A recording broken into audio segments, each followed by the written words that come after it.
My name is Zach Chandler. I work at Stanford University, which is one of the larger research universities in the United States. And I'm very happy to say that Drupal is thriving at Stanford and places like it. We have grown over the years.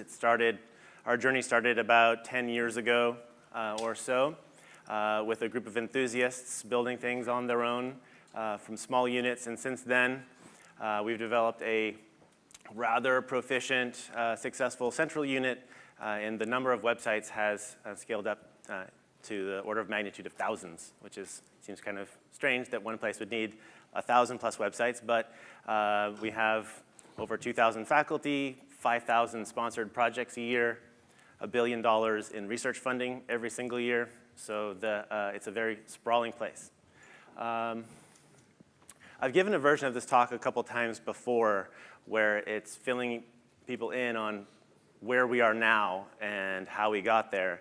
And I wanted to take a little different tack today and talk a little bit more about where we're headed.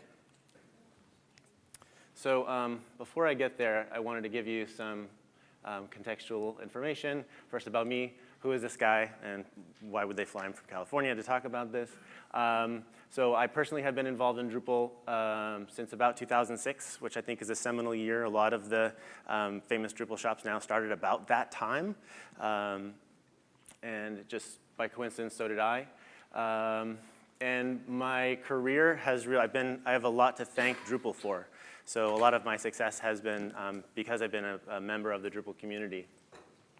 I was actually the employee number 1 of that central Drupal unit called Stanford Web Services.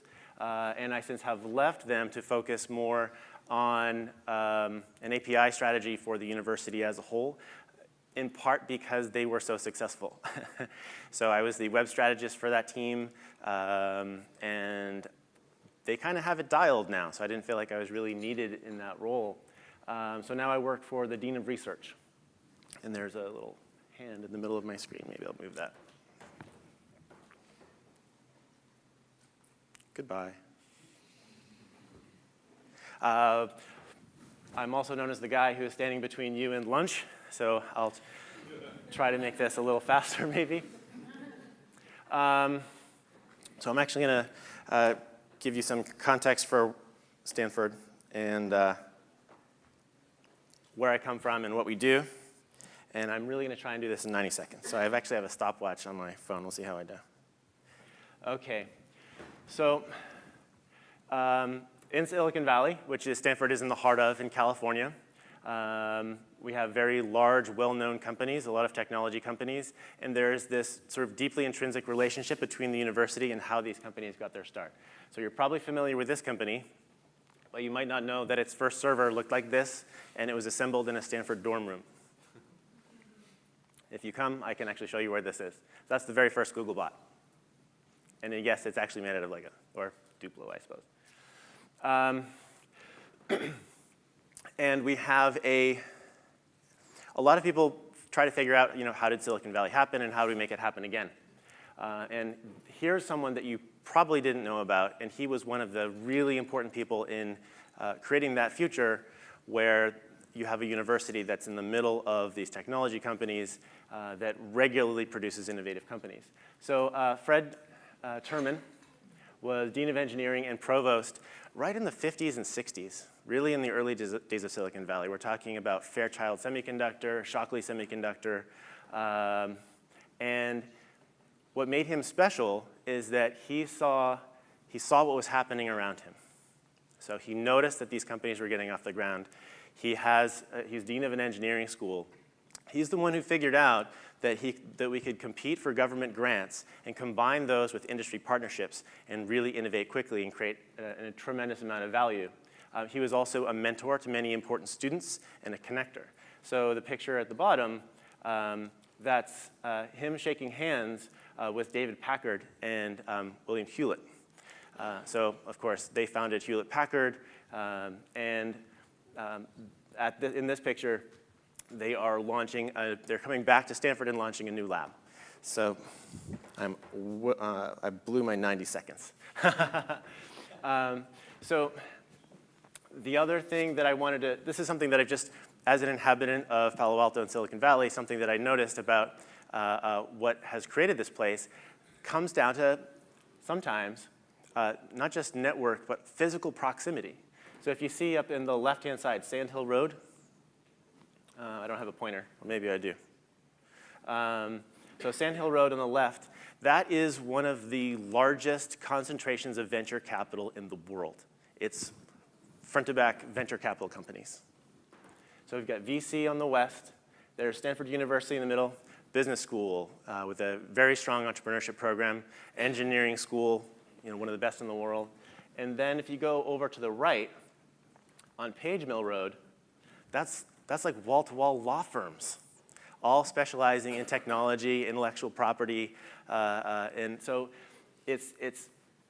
I don't see anybody talking about this very often, but I don't think it's an accident that that physical proximity is part of what goes into the alchemy that has created Stanford and Silicon Valley. Okay, so that's where I live.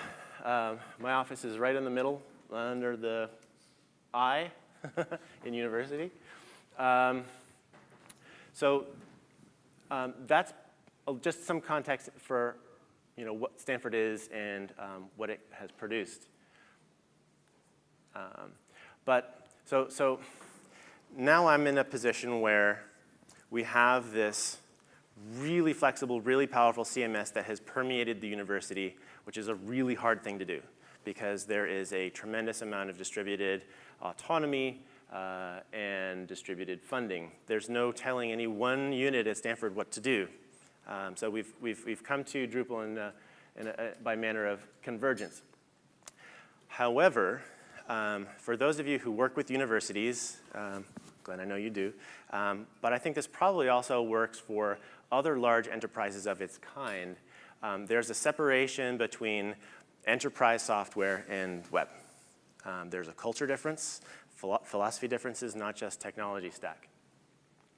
So the tension that exists is between the web world where we can move fast and we have DevOps figured out and it innovates very rapidly versus the stability that is required for enterprise software. So where we're headed with Drupal now, it's integrating with that other world, that other side of the house. There's a tremendous amount of value that's locked up in enterprise systems. And because of what has happened recently with standardization and the development of pragmatic RESTful APIs, we are suddenly in a situation where we can bring these two worlds together. But it's a balancing act, and we have to be able to speak to both sides of the house. We can't just show up and talk about innovation and how fast we should go we also have to be able to address those professionals that live in the enterprise world about things like stability and security. So as I've hinted, a lot of this is about APIs. And the term API can mean a lot of things. Specifically here, I'm talking about web services and RESTful web services at that. And I've, in some ways, taken a step away from the Drupal world to focus on this, but then I've been pleasantly surprised to see Drupal in parallel be moving in that direction with Drupal 8 being REST native. And APIs are, it's a disruptive technology. So again, this is something that we have to bear in mind. If you are a change agent in your large enterprise, we have to be aware of, how is it going to be perceived when you say you want an API for this current system? What are the titular owners of that system? What are they going to make of it? And how do you succeed at rolling something out that's going to create value for your organization? Creating new REST APIs, it's hard to do well. And especially when you get to things like authentication and authorization, scale, and even helping development teams across your organization understand that they exist. how to find them, how to use them. Doing one's easy. Creating an ecosystem is hard. So one of the things that I have learned is to create a partner inside the administrative team. So the enterprise software guys that think of the web as something that's cute, but not a real business tool. You have to find a way to partner with them so that you understand each other, and because honestly, they're your only chance at doing this at scale and creating production-ready services. So here's our API strategy at Stanford. It's really simple. And mainly this is following development patterns that exist elsewhere. So REST APIs and of the world of REST, we fall on the pragmatic side rather than the pure REST side. And I think that's a key to being successful in an environment like ours. Following modern patterns for authentication and authorization, using JSON as a web-friendly format, and also mobile-friendly, allowing for things like pagination. And now, okay, so that's the top three are you could have gotten from any white paper. So the bottom three are things that we're doing at Stanford, and Drupal is going to fit into this. So just being aware of all the APIs that exist currently, you have to know somebody. Did you know that we have a Maps API that land building real estate rolled out? Or did you know that there's an API for tracking where our hazardous chemicals are? You had to know the right person in order to know that API existed. What we're going to be creating is a centralized catalog that lists all APIs across the enterprise so that every developer on campus can at least be aware of it and apply for credentials to query it. That's actually a really important thing because what this is, it's an innovation platform, and you can't predict how someone else might use an API in combination with something else to create new value. So recognizing the creativity of others is a big part of what's driving the need to create a catalog. And at the same time as publishing an API, publish the client as well. Okay, so this is where Drupal comes in. So, and I'll talk a little bit more about this a little further along, but an API by itself is great for a highly proficient developer community, and for us at Stanford, that is a handful of people. Even though we have 11,000 employees, if we were to just publish REST APIs and leave it at that, we wouldn't have nearly the traction that we got by publishing Drupal modules to use them at the same time. That was a fundamental part of our success with our Profiles API, which I'll explain. And then lastly, acknowledging that everyone's a learner. There's in some places, developers sort of wear their expertise on their sleeve, and they, part of what motivates them is, being smarter than the next person. But if you sort of eschew that impulse and you treat everyone like learners, and you make it more likely for people to understand that hey, we can stand up an API, or maybe we should create a client for that. And how do you implement? Lower the bar as much as possible for using these, and things really start to take off.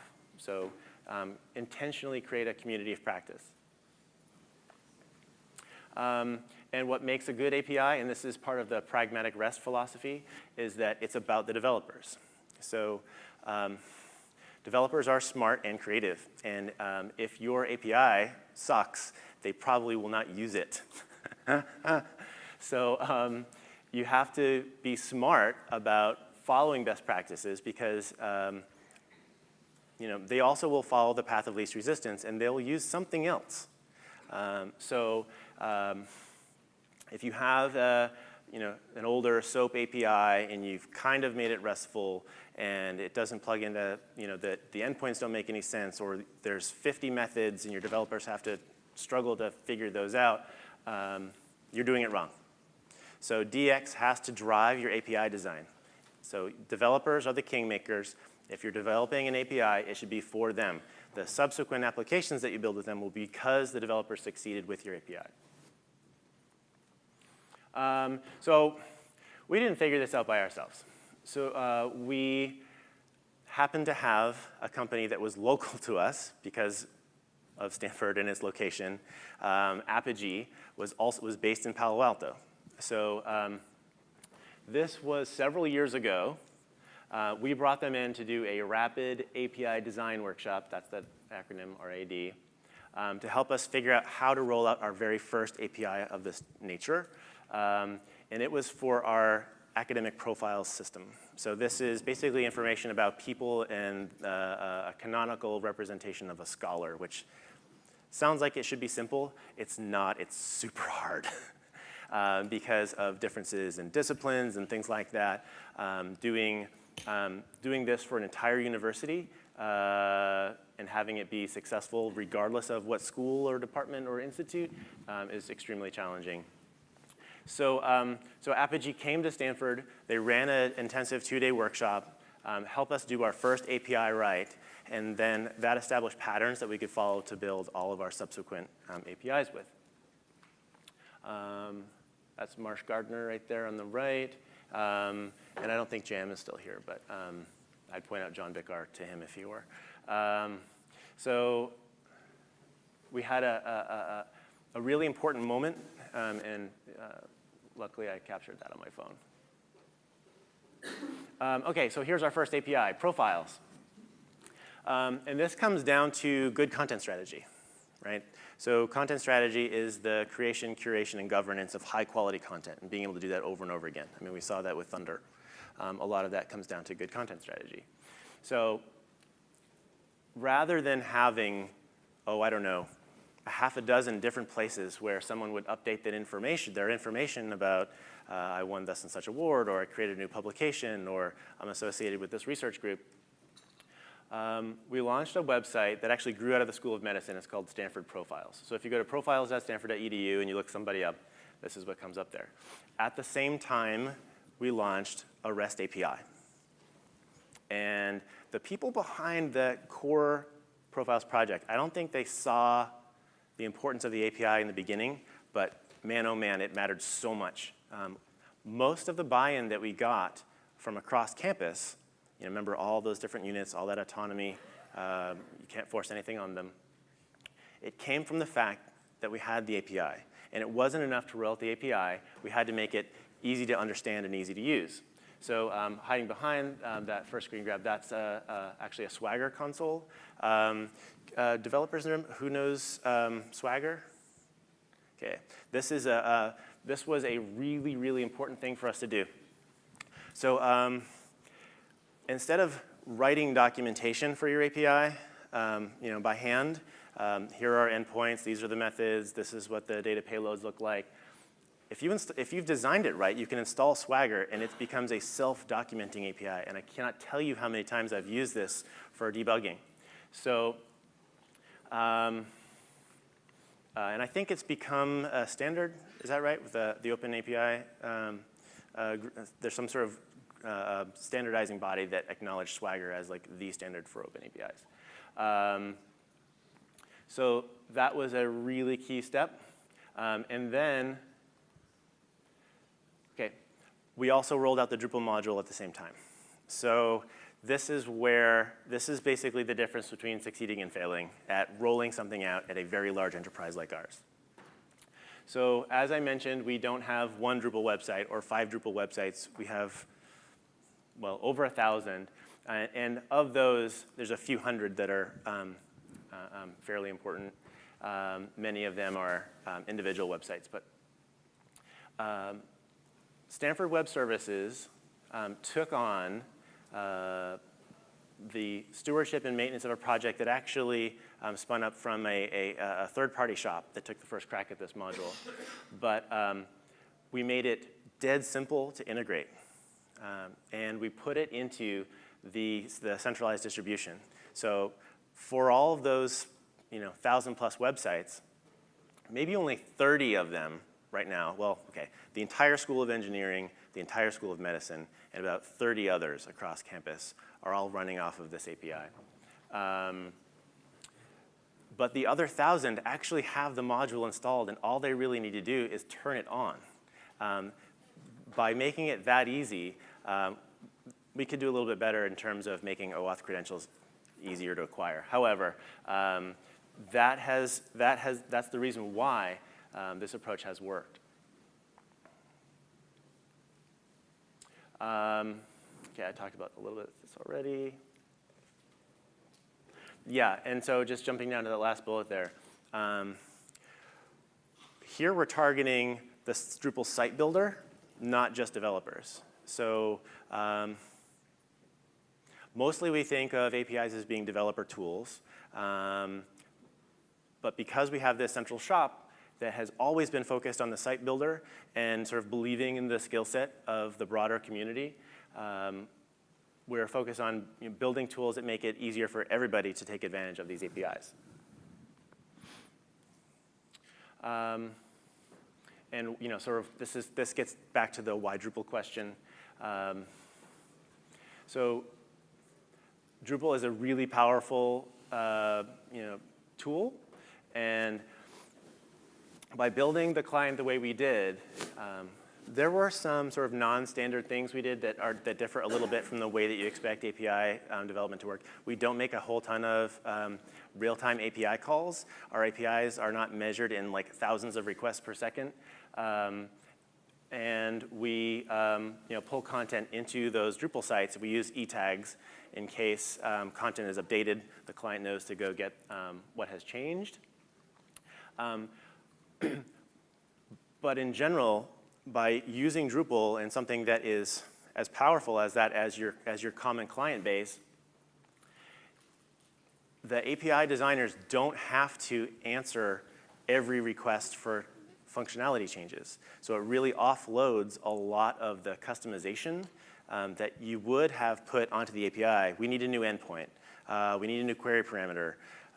Because we use Drupal, a lot of those could get absorbed at the Drupal layer. And they have, and that's been tremendous. So I think it's conventional wisdom that if you roll out an API, you'll rev it 3 times in the first year, and then maybe once a year after that. We're still on version 1 of this API. We talked about version 2, and it's sort of like Drupal, like you version in, you usually break backward compatibility. But we didn't have to. And the reason why we didn't have to revision it so often is because of what Drupal can do. So that was kind of awesome. And then the end users can add their specific data model in conjunction to the one that's common across all these disciplines. So that was the other thing, is that we were never going to create a profile that was going to do everything for all those people. What we did was we focused on the common 80 or 90%. But then because it's Drupal, you can add the additional, whatever that special thing you need for your institute or group at that layer. Oh, persistence of content. So because of the inner business logic of that profile system, as soon as your relationship with Stanford ends, you get dropped. And that was actually a big problem for a lot of folks. So if you wanted to have an alumni section or emeriti or past fellows, there was really no way that core system was going to handle that. But it becomes easy in Drupal. We baked it into the Drupal client, and we had several choices for what the site builder can do when that profile no longer exists. And it can default to keeping it but unpublishing it. So a lot of that control moves to the Drupal layer. So this is where we're headed. So that was our first big API. But really what we're building is a microservices ecosystem. Because the sheer number of systems that run at a major university like this is sort of astounding. And I don't think any one person at our university even knows them all. So we built an API for profiles. Well, we also built an API for the training system. So now you can find out what training courses a person has taken. And it's actually a two-way API. You can write to the system of record from a Drupal site. And what that means is you're not subject to the, quite frankly, horrible user experience of our main training system. The instructional designers that live in, so we have this notion of central IT and distributed IT. Central IT, that's your enterprise stuff. Distributed IT, those are the schools, institutes, people on the edges that are closer to the research that want to innovate faster. So the people that are in distributed IT that employ instructional designers can create whatever kind of learning experience they want and then still maintain the importance of that system of record. So we're actually working on several of these now, and we're planning on scaling up to probably something in the order of dozens of services. And so this is where the API catalog comes in. So imagine you're a developer at Stanford, and there's this well-known central repository of APIs that you can peruse, and at a glance you can figure out what it is, what it does, and how to get credentials to it. And I really think that's going to be key for us unlocking the next decade of innovation at our university. This is a pattern that has existed in industry for many years. This is what Jeff Bezos would have done 10 years ago. But I think that we might be among a very few number of large research institutions in the United States that does this internally. We're known for innovation at the faculty layer, students and alumni. Those are the people that create these businesses and go off, and we're used to thinking of them as innovative. We're not used to thinking of IT as being innovative. And this is where we're going to change that. So another thing, so just one other thing about Drupal in particular and its role in a microservices ecosystem is that Drupal can both consume and produce web services. And in Drupal 8, that's more true than ever. And that's not a small thing. So that's why I have this one blue drop a little further down the stack here.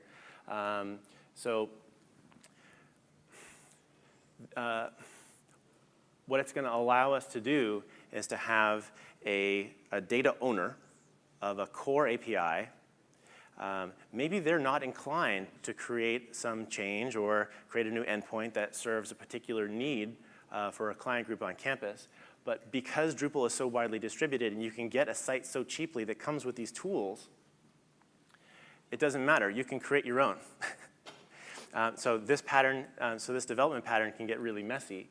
But I have a case like this right now where our Profiles API doesn't actually do something. It has all the data. It's just not structured well so that our research protocol system can't consume metadata about a person and what groups they belong to.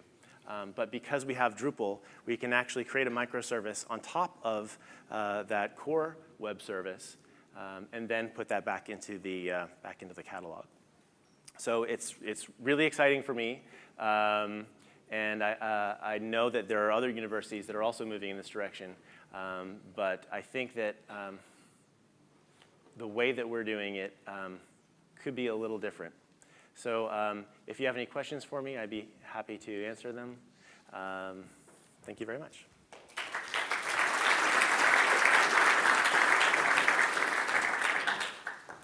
Any questions?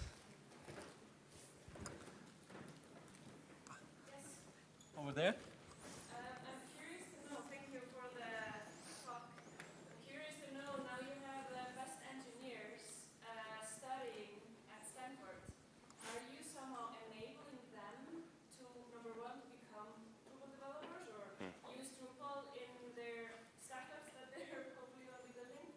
Or are you involving them in your projects of what you are doing? Are you using them? Well, the question was if new engineers are encouraged to use Drupal and the API system which Stanford is providing. So there does tend to be a separation between the IT of the university and the curriculum. At other universities, that's not true. In some places, they actually will teach Drupal in the curriculum. Not so much here. However, one of the things that I found is that of all the groups that we work with, the engineers are the ones that get Drupal the quickest and sometimes can show us new ways of using it that we hadn't thought of. So not in any deep way in terms of the curriculum, but just because it's it's an ambient part of the web at Stanford. Inevitably, we end up working with engineers. I did, in fact, recruit one undergraduate to come to Stanford based on his Drupal expertise, but he actually dropped out in his first year, founded a company, and now they're worth like $50 million. So, so he, happened. Yeah. Well, so I guess given the infrastructure highly connected to Drupal, this influences students as well. Other questions?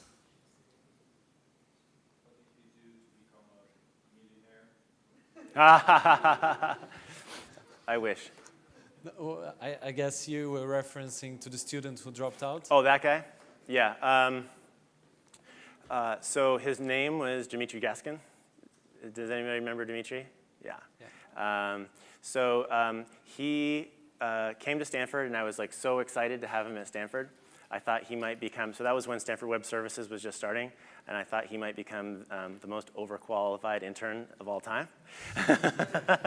But he left Stanford to start a company, but importantly, he used a lot of those resources there. So I don't know that he would have had to start without Stanford. So dropping out and starting a company is a perfectly acceptable thing to do. So he created a company called Branch Metrics, and they received venture capital funding, and it's sort of off to the races with those guys.